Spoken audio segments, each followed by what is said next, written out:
शरीर में गर्माहट बहुत ज़्यादा बढ़ जाती है जाप की वजह से या मेडिटेशन के कुछ प्रोसेस की वजह से। इसका सबसे बड़ा कारण ये होता है आपका जो जाप है वो आपके चक्रों पर नहीं पहुंच रहा। अगर आपका जाप आपके चक्रों तक नहीं पहुंच रहा तो फिर आपका जाप या फिर मेडिटेशन का कोई भी प्रोसेस करके आपको कोई फ़ायदा नहीं होने वाला।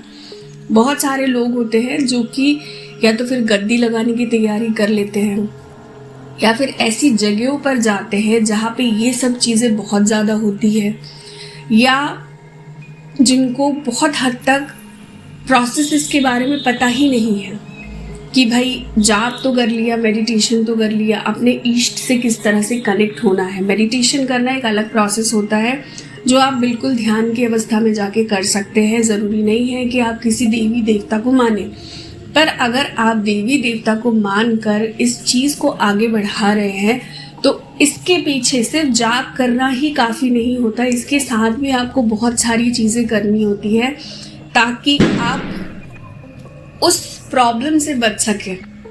और सबसे बड़ा रीज़न इसका ये भी होता है कि आपके गुरु नहीं होते हैं, तो आपको चीज़ों से खेलना कैसे है, बचना कैसे है, सुरक्षित कैसे रखना है, ये आपको पता ही नहीं होता।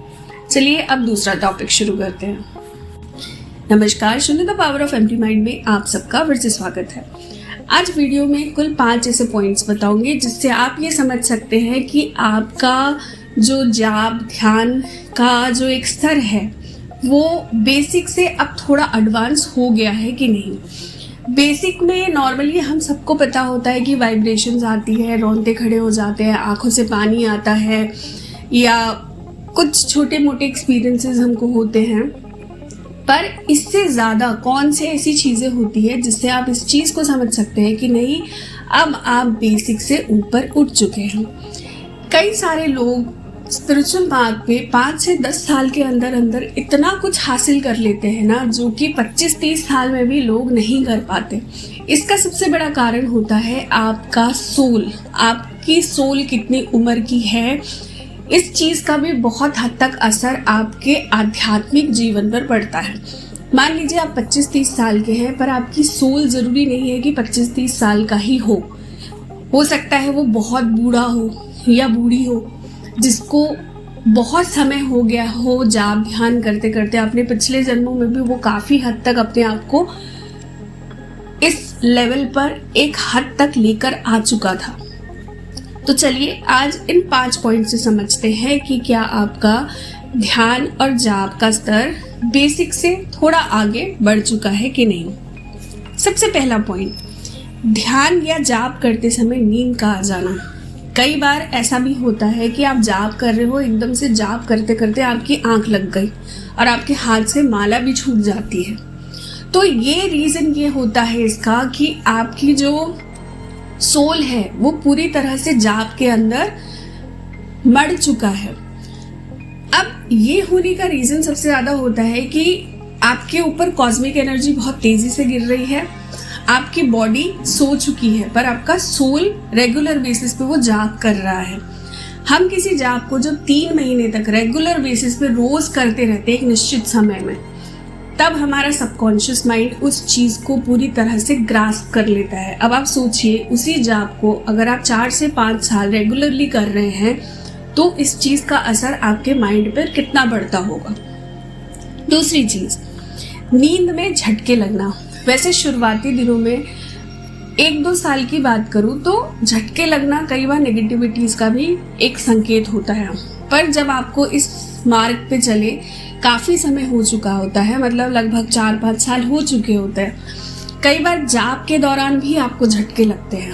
रीज़न ये होता है कि कॉस्मिक एनर्जी जिस बेसिस पे आपके शरीर पर आके गिर रही है, आपका शरीर उस समय पे उतना तैयार नहीं होता उस एनर्जी को लेने के लिए। हालांकि ये भी एक बेसिक और एडवांस के बीच का ही लेवल होता है, पर जब आपका शरीर पूरी तरह से तैयार हो जाता है उस कॉस्मिक एनर्जी को एक्सेप्ट करने के लिए, तब आपको झटके लगना बंद हो जाते हैं। तीसरी चीज़, आपकी ज्ञान दृष्टि खुल जाती है।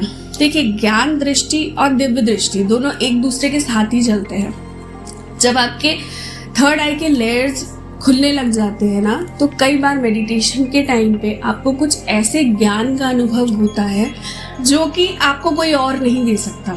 कई बार हो सकता है मेरे ही चैनल पे बहुत सारे लोग ऐसे होंगे जिनको कुछ चीज़ें उस समय समझ में आई होगी, या फिर नींद में उनको कुछ चीज़ें बताई गई होंगी जिनको उन लोगों ने अपनी लाइफ में पूरी तरह से एक्सेप्ट किया होगा या फिर किया होगा उन चीज़ों को। तो ज्ञान दृष्टि, दिव्य दृष्टि के साथ साथ खुलना शुरू हो जाता है, जो कि इस मार्ग पे आपको चलने में बहुत सहायक होता है। चौथी चीज, चक्रों का सिद्ध हो जाना। चक्र एक्टिव होना, बैलेंसिंग स्टेट पे आना और एक सिद्धता प्राप्त करने में बहुत ज़्यादा डिफरेंस होता है।